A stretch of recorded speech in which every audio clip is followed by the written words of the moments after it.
5ই মে 2024 মৌসুম ভবন, দিল্লির মৌসুম ভবন এবং আলিপুর আবহাওয়া দপ্তর যে খবরটা আবহাওয়া সম্পর্কে জানিয়েছিল যে আজ থেকেই কিন্তু মূলত পশ্চিমবঙ্গে কিন্তু এই তীব্র দাবদাহ থেকে কিন্তু পশ্চিমবঙ্গবাসী মুক্তি পাবে।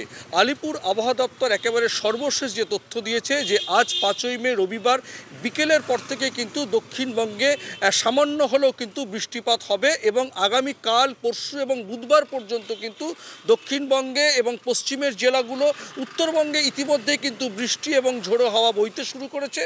এমনটা হওয়ার খবর সেটা যেটা আলিপুর আবহাওয়া দপ্তর জানিয়েছে যে গত দুদিন ধরে শুক্র এবং শনিবার ধরে কিন্তু পশ্চিমবঙ্গে বিভিন্ন বিশেষ করে বঙ্গোপসাগর থেকে যে জলীয় বাষ্প সৃষ্টি হয়েছে সেই উদ্ভূত পরিস্থিতির কারণেই কিন্তু আবহাওয়ার পরিবর্তন। গতকাল কিন্তু তাপমাত্রা অনেকটাই নেমেছে এবং আজও কিন্তু যেটা আলিপুর আবহাওয়া দপ্তর জানিয়েছে যে আজকে কিন্তু 37 থেকে 38 হচ্ছে সর্বোচ্চ তাপমাত্রা এবং বিকেলের পর থেকে কিন্তু দমকা হাওয়া, যেটা কালবৈশাখীর ঝড় বলা হচ্ছে, সেটা কিন্তু আগামী বেশ কয়েকদিন চলবে। দক্ষিণবঙ্গের বিভিন্ন জেলায় চলবে, পশ্চিমের জেলাগুলোতে চলবে এবং সেই সঙ্গে কিন্তু বৃষ্টিপাত শুরু হবে এবং সোমবার থেকে কিন্তু বৃষ্টিপাতের মাত্রা আরও বেড়ে যাবে এবং মানুষকে দুর্ভোগের মধ্যেও পড়তে হতে পারে।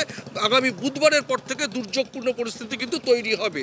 কিন্তু গতকাল মৌসুম ভবন সর্বশেষ যেটা জানিয়েছিল যে আগামী 3 দিন, গতকালকে নিয়ে এবং আগামী 2 দিন কিন্তু আরও লাল সতর্কতা জারি রয়েছে গোটা দেশের 9টি রাজ্যে। সেগুলো হচ্ছে দক্ষিণের রাজ্যগুলো, মূলত রাজস্থান, মহারাষ্ট্র, পুনে, কেরালা, কর্ণাটক, ওড়িশা, ঝাড়খণ্ড এবং বিহার এবং পশ্চিমবঙ্গ। এই সব জায়গায় কিন্তু লাল সতর্কতা এখনও জারি রয়েছে। কিন্তু মৌসুম ভবনও জানিয়েছে আবহাওয়ার কিছুটা হলেও পরিবর্তন হবে। কিন্তু বঙ্গবাসী এই মুহূর্তে কিন্তু আশায় দিন গুজরাচ্ছে, যেহেতু গত 1 মাস ধরে প্রবল দাবদাহের মধ্যে তারা দিন কাটিয়েছে।